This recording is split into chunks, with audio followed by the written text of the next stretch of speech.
Hopefully that's coming through. So I wanted to join folks today to talk about the regulatory landscape for building electrification in California.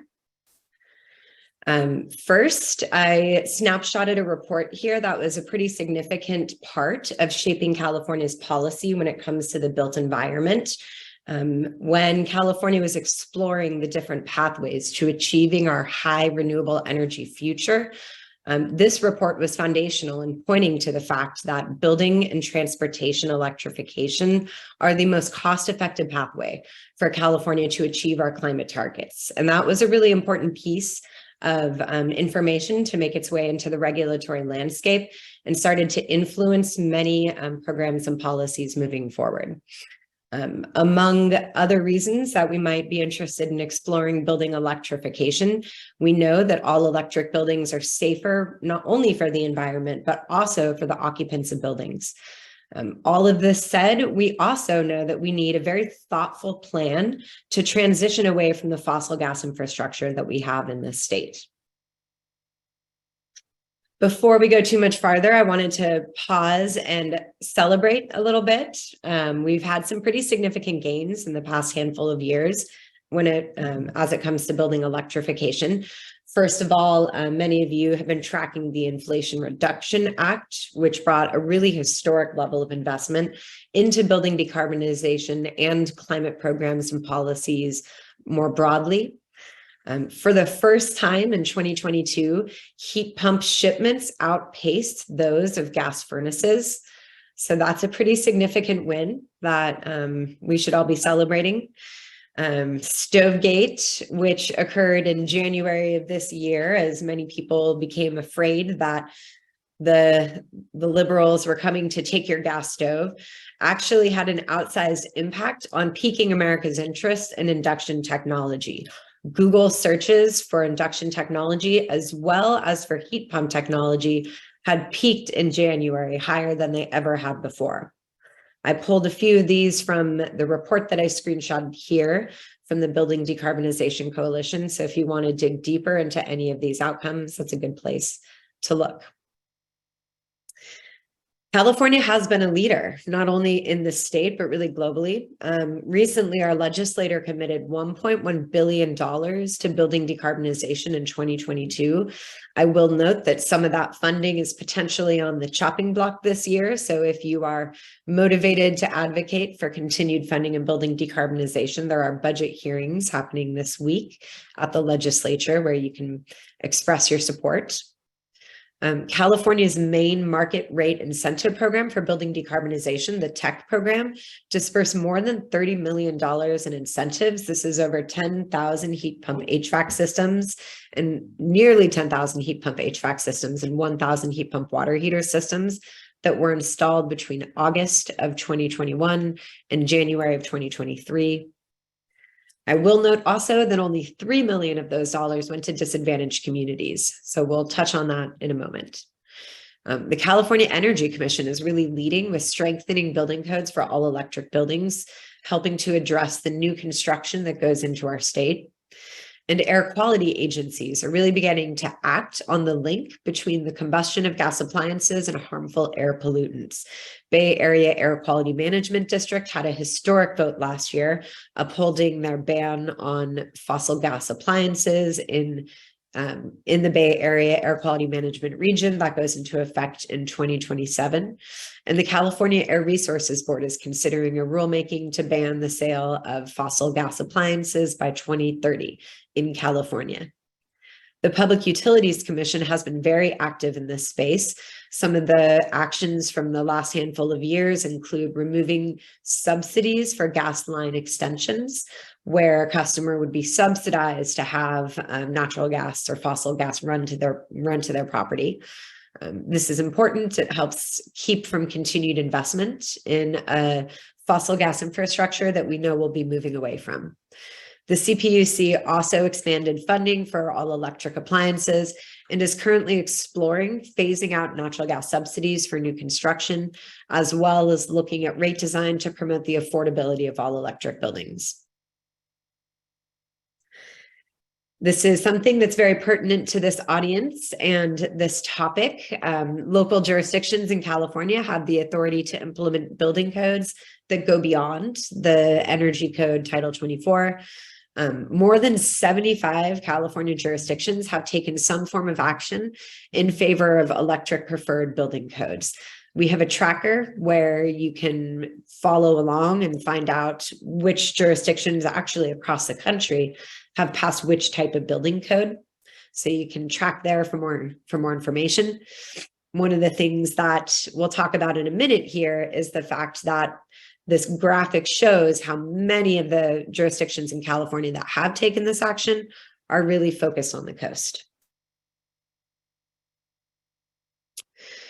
So that brings us to this next point. How do we make sure that this transition is just and equitable for all Californians, not just the wealthier of Californians?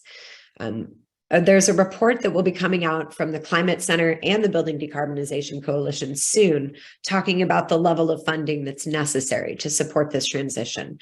One statistic I pulled out of there, if we were to look just at heat pump HVAC systems, and 70% just of California's low and moderate income households, that could be a cost of $32 billion to replace these systems. And that does not include any wiring or other external upgrades that would need to happen. So even though we're throwing out some pretty significant investment figures, it's really not enough for the scale of transition that's going to need to take place. As I mentioned, most of the local reach codes in California are really concentrated in coastal cities. We know that as extreme heat events increase, having bidirectional AC is going to present an opportunity for some customers who never had AC to have it. So it's really to the benefit of all Californians that we increase the installation of these heat pumps. We know that incentive-based programs really don't work well for many customers. Even with some of the very robust incentives that are out there, there's a significant out-of-pocket proportion that needs to be covered by customers, which can be a barrier to customers who don't have significant cash lying around. Good, strong financing programs and direct install programs that require no money down are going to be very important in order to make sure that there's equity in this transition. And I've heard some conversation and seen some things in the chat about this today, but stranded gas assets and an unplanned transition could increase affordability burdens. What I'm speaking to here is basically the idea that a fixed number of gas customers cover, or any gas customer covers fixed costs associated with maintaining our gas infrastructure. And as more and more customers depart from that system, that likely will increase rates for those who remain. We want to make sure that those who remain are not customers who did not have a choice or did not have the means to transition sooner. And also, we have a significant labor market that maintains the gas infrastructure system, and we'll need to be very thoughtful about how we do job transitions, job training, and make sure that those workers are not losers in this transition. So one deep dive I wanted to do in a CPUC proceeding is the CPUC long-term gas planning proceeding. This is a place at the Public Utilities Commission where they're really looking at this transition and how to do it thoughtfully. In December of 2022, staff released a proposal on a potential framework for moving away from gas infrastructure. Some features of this, just snapshots, it's really a lengthy proposal. But this proposal would prioritize portions of the natural gas pipeline for decommissioning based on criteria that are set by the CPUC. Notably, it emphasizes disadvantaged communities as being first in line in terms of that prioritization, followed closely by areas that are very cost effective. I thought one very interesting component of this proposal is the idea of establishing electrification zones, which would really focus investment on those first priority areas. This would be a way to help make sure that a lot of program investment gets focused on these equity-based customers and disadvantaged communities to help make sure that there's as much opportunity as possible for those buildings to decarbonize. This is really an important framework for enabling zonal decarbonization.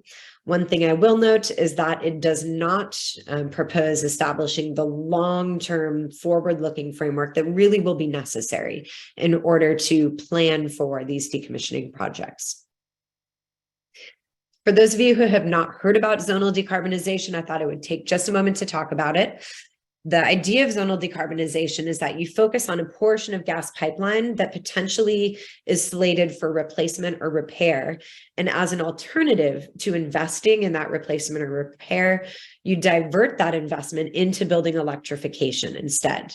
This type of project can really aggregate 50 to 100 buildings.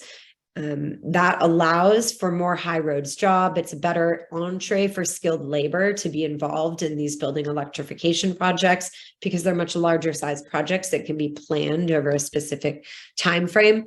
And it also really allows for focused investment on frontline communities. You can really look at those sections of pipeline that serve communities in disadvantaged community zones and really drive investment to those areas, which helps to make sure that it is a more just transition. One note is that it does require clarification on something that we call the utility obligation to serve. So what is that? The utility obligation to serve is a California law that mandates utilities to provide service to customers. Because the utilities function as regulated monopolies, there are certain guidelines in the California legislature around how they can or must provide service. And this is one of those. The interpretation of that statute has led some utilities to feel that they do not have the coverage to revoke gas service to a customer who wants to have gas service. What that means is that if a utility is going to try to pursue some of these zonal decarbonization projects where they electrify buildings as an alternative to upgrading infrastructure, they need 100% of the customers who are served by that portion of pipeline to agree to have that pipeline removed and their service disconnected. If even one customer out of 100 says that they want to retain their gas service, it may not be feasible to do the project at all. And this has really limited the scope of potential pilots. I know my colleague David is going to speak to some of what PG&E has done already in this space, but I also know that they have been limited to much smaller projects because of the challenge of clarification on the obligation to serve. Sorry, this is a last minute slide, so I forgot that I'd added this. Building Decarbonization Coalition is working with a few Assembly members and Senate members for some legislation. One of those bills, SB 527, which is authored by Menten, would address the idea of zonal decarbonization pilots.